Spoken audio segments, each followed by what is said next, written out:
From all over the world, the Muslim faithful come, ready to perform the Hajj in Mecca, Saudi Arabia. But before arriving in the birthplace of Islam, many pilgrims making the journey by air transit here in Pilgrim City at the King Abdulaziz International Airport in Jeddah. These pilgrims are from Indonesia, and along with the hundreds of thousands of others who have passed through this hub in the last month, they are greeted with warmth and efficiency. Assalamu alaikum. Ahlan wa sahlan. Each pilgrim receives a booklet in their native language to guide them through performing the Hajj rituals. They're then ushered into one of the 18 holding areas where their travel and health documents are checked. The 9.5-hour flight from Indonesia has done little to dampen this woman's excitement. Very, very happy. Pilgrims from Iran, Germany, India and Bangladesh sit in orderly lines waiting patiently. With members of the Saudi Air Force highly visible, there are no scenes of pushing and shoving or raised voices here.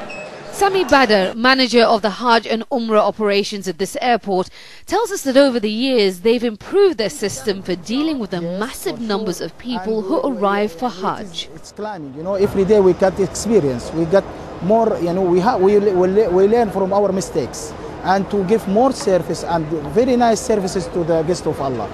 Still, nothing ever really goes exactly according to plan.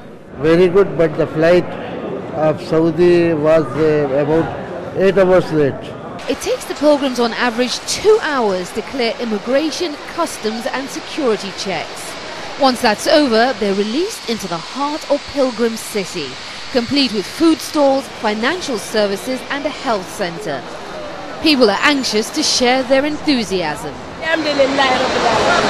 Eventually, this woman, like the other pilgrims, will clamber aboard one of the thousands of buses that will depart Pilgrim City. More than 2 million people will come together in Mecca for the Hajj, which begins on Monday.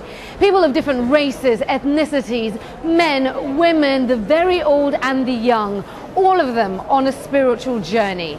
But once there in Islam's holiest city, these differences will melt away, and all that will matter is their faith. Aisha Sasay, CNN, Jeddah, Saudi Arabia.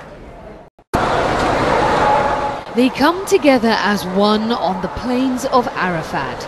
Under the hot Saudi sun, nearly 3 million Muslims spend the day in prayer and meditation, all hoping God will hear their prayers on this, the second day of the Hajj.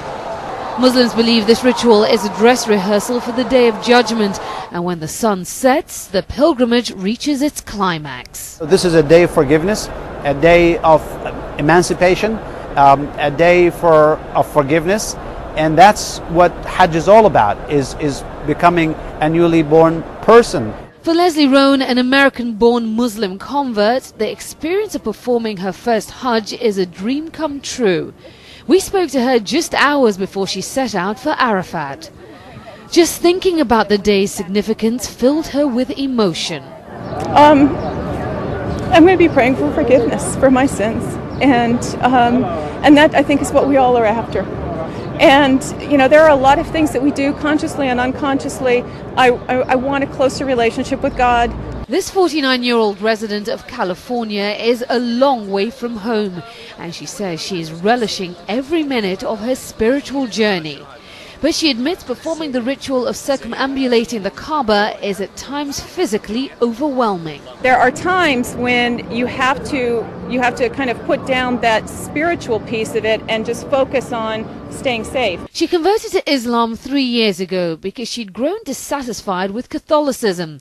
In Islam, she says she found the connection to God she'd been yearning for. Every Muslim who is financially and physically able is required to perform the Hajj at least once during their lifetime. While other Muslims agonize about when to actually make the trip, Leslie says it was an easy decision for her. Back home in the US, as she made her final preparations for her trip to Mecca, she explained why. It's a really great time to go. It's winter in Saudi Arabia, so it's probably only 95 degrees during the day.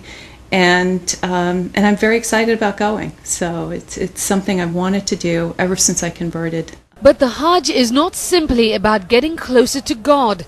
Over the course of this 5-day religious gathering, Muslims from all around the world will also be striving to get closer to each other.